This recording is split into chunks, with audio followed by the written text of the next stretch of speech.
Hello friends, তো গরমের সেরার গাছ হচ্ছে পর্তুলাকা। এই পর্তুলাকা গাছকে আমরা যেভাবে যেখানে মানে যে কোনো পাত্রের মধ্যেই লাগাই সেই গাছ কিন্তু ফুল দেবেই দেবে। যেটা হচ্ছে আমি যে এই যে পর্তুলাকা গাছগুলো দেখাচ্ছি এই গামলাটার মধ্যে, এই পর্তুলাকা গাছগুলো কিন্তু আমার বহু বছরের পুরনো, মানে বছর বছর আমরা এই গাছগুলোকেই সংরক্ষণ করে রাখি। আবার এইখান থেকেই নতুন নতুন করে কাটিং করে আবার নতুন নতুন করে গাছ রেডি করি। এই যে গামলাটা দেখছেন, আমি কিন্তু এই গামলাটার মধ্যে সমস্ত কাটিং বসিয়েছিলাম, প্রায় 1 মাস হয়েছে।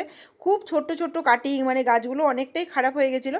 সেই ছোট ছোট কাটিংগুলোকে যখন বসিয়েছি গামলাতে, তার কিছুদিনের মধ্যে দেখুন প্রতিদিন আমি জল, মাঝে মাঝে একটু গোবর সার, কম্পোস্ট দেওয়ার ফলে এত সুন্দর করে গাছগুলো হয়েছে। মানে এক একটা গাছের চেহারা দেখবেন, আপনাদেরকে উঠিয়ে উঠিয়ে আমি দেখাবো যে কতটা বড় হয়েছে। এই ছোট্ট পাতলা পাতলা ডালগুলো থেকে কতটা বড় একটা গাছ হয়ে গেছে। তা একটু যত্ন করলে যে কত কত বড় হয়, পুরো টব ভরে যায় এই সমস্ত গাছগুলো, এবং তারপরে কিন্তু ফুল ফোটা শুরু হয়ে যায়। তা আমি আপনাদেরকে দেখুন, আমি নিজের আঙ্গুল দিয়ে, আমার এক হাতে ক্যামেরা ধরা রয়েছে আর এক হাতে আমি আপনাদেরকে গাছটা তুলে দেখাচ্ছি কি সুন্দর গাছগুলো হয়েছে।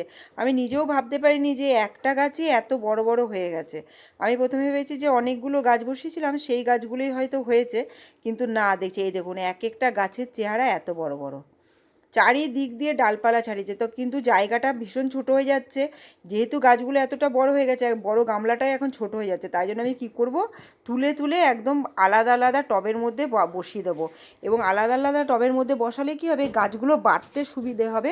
এবং গাছগুলো যখন বেশি বেশি করে বাড়বে তখন ঠিক সময়ে, মানে প্রায় এপ্রিলের থেকে আমি কিন্তু ফুল পেয়ে যাবে। এখন হচ্ছে মার্চ মাস, এপ্রিল মাসে অবশ্য করে কুড়ি চলে আসবে, যদি ঠিকঠাক করে জল আর খাবার দিয়ে দেওয়া হয়।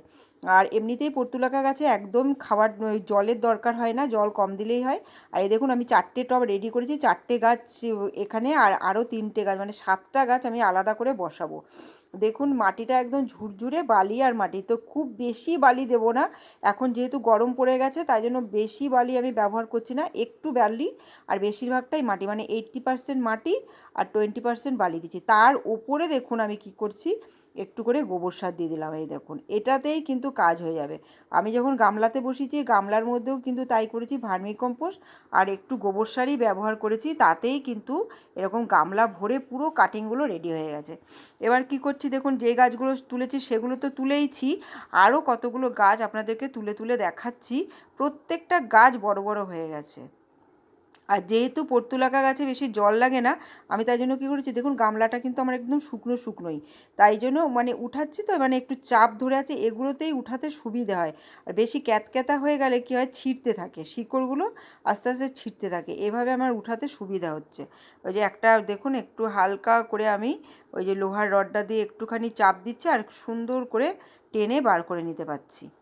তো এইভাবে আমি কি করব, এই দেখুন নিচ্ছি আর একটু মানে সাইজ অনুযায়ী টবের মধ্যে বসাবো। যেগুলো খুব বড় সেগুলো একটাই বসাবো, আর যেখানে মনে করলে গাছগুলো ছোট সেটাতে এক একটা টবে দুটো করে বসাবো। এই দুটো করে বসিয়ে দিলেই হয়ে যাবে। আমি একটুখানি গোল টবেই ব্যবহার করব, যেহেতু এখনও পিটুনিয়ার ফুলগুলো মানে ফোটা শেষ হয়নি, তাই জন্য পিটুনিয়ার টবগুলো এখনও ফাঁকা করতে পারিনি। পিটুনিয়ার টবগুলো হচ্ছে সবথেকে সেরা পর্তুলাকা লাগানোর মতো টব। তাই জন্য এই দেখুন আমি বললামই, ছোট ছোট গাছগুলো আমি একটা টবে দুটো করে লাগিয়ে দিচ্ছি। এখন যখন গাছগুলো অনেকটা বড় হয়ে যাবে তখন আমি তুলে তুলে আবার এখান থেকে আমি অন্য টবে নিতে পারবো। এখন প্রাথমিকভাবে এদেরকে ভালো করে একটু জায়গা দিই যাতে বাড়তে পারে। আর আরেকটা কথা হচ্ছে যে এই যে পর্তুলাকা কিন্তু আর এগুলো হচ্ছে আমি যেটা লাগাচ্ছি সেটা কিন্তু দেশি, এগুলো মানে বছর বছর থেকে যাবে। আর যেগুলো হাইব্রিড সেগুলো কিন্তু প্রত্যেক বছর নার্সারি থেকে আমাকে আনতে হয়। তা আমি এখনও নার্সারি থেকে পর্তুলাকা আনতে যাইনি, কিছুদিনের মধ্যেই পর্তুলাকা আনতে যাব।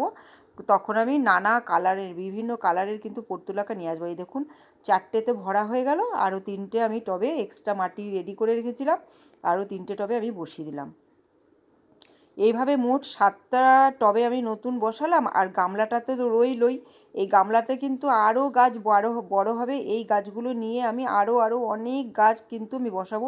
আমি অনেক রকম ডেকোরেশনও করি, প্রত্যেক বছর করে করে আপনাদেরকে দেখাই, এবছরও করব। তো আপনারা এখনই পর্তুলাকা কিন্তু গাছ লাগিয়ে ফেলুন, তবে কিন্তু আপনারা এপ্রিল থেকেই ফুল পেয়ে যাবেন। যেটা এখন থেকে যদি না করেন তবে অনেকটা দেরি হয়ে যাবে। আবার কি বলুন তো, নার্সারিতে দেখব কদিনের মধ্যে গাছ সব বিক্রি হয়ে যায়, তখন আবার গাছও পাওয়া যায় না। তাই জন্য নার্সারি থেকে এখন থেকে আপনারা কিন্তু পর্তুলাকা গাছ নিয়ে আসুন। এবার কিন্তু অবশ্য করে জল দিয়ে দেবো, যেহেতু গাছটা বসিয়েছি তাই জন্য জল দেবো। আর কোনো ছাওয়ার দরকার নেই, ভীষণ রোদের দরকার, মানে প্রচুর পরিমাণে রোদ কিন্তু পর্তুলাকা গাছ পছন্দ করে। তাই জন্য একদম জল দিয়ে এই ভরা রোদেই কিন্তু গাছগুলো থাকবে, যাতে গাছগুলো ভালো করে গ্রোথ নিতে পারে। আর আমি প্রত্যেকটা গাছ আপনাদেরকে বসাচ্ছি, দেখাচ্ছি গরমে, এবং কিছুদিন পর তার রেজাল্টও দেখাচ্ছি, এরপরে কি হলো সেটার আপডেটও আপনাদেরকে দেখাবো ঠিক টাইমে। তো আপনারা ভিডিওটা দেখবেন, যদি ভালো লাগে লাইক শেয়ার সাবস্ক্রাইব করবেন, আর যেই টিপসগুলো দিলাম সেগুলো ফলো করুন, দেখবেন পর্তুলাকা করতে ভীষণ ইজি। তো আমি ভিডিওটা এখানে শেষ করছি, বাই বাই।